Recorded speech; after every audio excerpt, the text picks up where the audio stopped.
ಎಲ್ಲ SSLC ವಿದ್ಯಾರ್ಥಿಗಳಿಗೂ ಒಂದು ಒಳ್ಳೆಯ ಗುಡ್ ನ್ಯೂಸ್ ಅಂತಲೇ ಹೇಳಬಹುದು ಮತ್ತು ಒಂದು ಒಳ್ಳೆಯ ಶಾಕಿಂಗ್ ನ್ಯೂಸ್ ಕೂಡ ಇದೆ. ಮೊದಲನೇದಾಗಿ ಗುಡ್ ನ್ಯೂಸ್ ಏನಂತ ಹೇಳಿದರೆ, ಈ ಸತಿ ನಿಮ್ಮೆಲ್ಲರಿಗೂ ಗ್ರೇಸ್ ಮಾರ್ಕ್ಸ್ ಇರುತ್ತದೆ ಎಂದು ಘೋಷಿಸಲಾಗಿದೆ. ಒಂದು 4ರಿಂದ ಒಂದು 5 ಮಾರ್ಕ್ಸ್ಗಳು ಗ್ರೇಸ್ ಮಾರ್ಕ್ಸ್ ನಿಮಗೆ ಸಿಗುತ್ತದೆ. ಹಾಗೂ ನೀವು ಯಾವುದೇ ರೀತಿ ತಲೆಯನ್ನು ಕೆಡಿಸ್ಕೊಳ್ಳುವಂಥ ವಿಚಾರವೇ ಇಲ್ಲ. ಈ ವರ್ಷ ನಿಮಗೆ ಅತಿ ಹೆಚ್ಚು ಪಾಸ್ ಮಾಡಲು ನೋಡುತ್ತಾರೆ. ಏಕೆಂದರೆ ಮತ್ತು ಇವಾಗ ನೀವು ಬರೆದಿರೋ ಎಕ್ಸಾಮ್ನು ಚೆನ್ನಾಗಿ ಬರೆದಿರ್ತೀರಾ. ಆದರೆ ಯಾವುದೇ ಟೆನ್ಷನ್ ತೊಗೊಳಕ್ಕೆ ಹೋಗಬೇಡಿ. ರಿಸಲ್ಟ್ ಬಂದು ಏಪ್ರಿಲ್ 2ನೇ ವಾರ ಇಲ್ಲ 8ನೇ ತಾರೀಕು ಅಥವಾ ಈ ತಿಂಗಳ ಕೊನೆಯಲ್ಲಿ ಕೂಡ ಬಿಡಬಹುದು ಎಂದು ಹೇಳಲಾಗಿದೆ. ಎಲ್ಲರಿಗೂ ಒಂದು ಗೊತ್ತಿರುತ್ತದೆ, ಕರೆಕ್ಷನ್ ಸ್ಟಾರ್ಟ್ ಆಗಿದೆ. ಅದನ್ನು ನಮ್ಮ ಬಂಗಾರಪ್ಪ ಅವರು ಆಲ್ರೆಡಿ ತಿಳಿಸಿದ್ದಾರೆ. ಮತ್ತು ರಿಸಲ್ಟ್ ಅಂದು ಇನ್ನೇನು ಬಿಡುಗಡೆ ಆಗುತ್ತದೆ ಎಂದು ಮೆಸೇಜ್ ಎಲ್ಲರಿಗೂ ಸಿಕ್ಕಿದೆ ಅಂತ ಗೊತ್ತಾಗಿರುತ್ತೆ.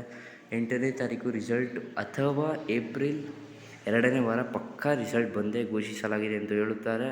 ಹಾಗೂ ವಿದ್ಯಾರ್ಥಿಗಳಿಗೆ ಇನ್ನೊಂದು ಗುಡ್ ನ್ಯೂಸ್ ಮತ್ತು ಒಂದು ಒಳ್ಳೆಯ ಶಾಕಿಂಗ್ ನ್ಯೂಸ್ ಅಂತಲೇ ಹೇಳ್ಬೋದು. ಅದು ಏನೆಂದರೆ, ಈ ವರ್ಷ ಗ್ರೇಸ್ ಮಾರ್ಕ್ಸ್ ಇರುತ್ತಾ ಇರಲ್ವಾ ಅಂತ ಎಲ್ಲರೂ ಪ್ರಶ್ನೆ ಮಾಡ್ತಿದ್ರಿ. ಈ ವರ್ಷ ಗ್ರೇಸ್ ಮಾರ್ಕ್ಸ್ ಇರುತ್ತೆ.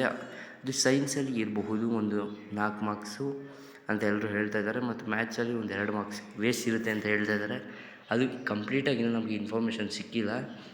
ನಮ್ಮ ಪ್ರಕಾರ ಮತ್ತು ಇಲ್ಲಿ ಇನ್ಫಾರ್ಮೇಷನ್ ಪ್ರಕಾರ ಗ್ರೇಸ್ ಮಾರ್ಕ್ಸ್ ಇದೆ ಅಂತ ಹೇಳುತ್ತಾರೆ. ಕೊನೆಗೆ SSLC ಪರೀಕ್ಷೆ ವೇಳೆ ಪಟ್ಟಿ ಬಿಡುಗಡೆ ಆಗುತ್ತೆ. ಯಾವಾಗ ಅಂತ ಇನ್ನೂ ಕರೆಕ್ಟಾಗಿ ಡೇಟ್ ಕರೆಕ್ಟಾಗಿ ಅವ್ರು ರಿಲೀಸ್ ಮಾಡಿಲ್ಲ. ಆದರೆ ಈ ಪ್ರತಿ ವರ್ಷ ಬರುವುದು ಬಂದು ಏಪ್ರಿಲ್ 2ನೇ ವಾರ ಅಥವಾ 8ನೇ ತಾರೀಕು.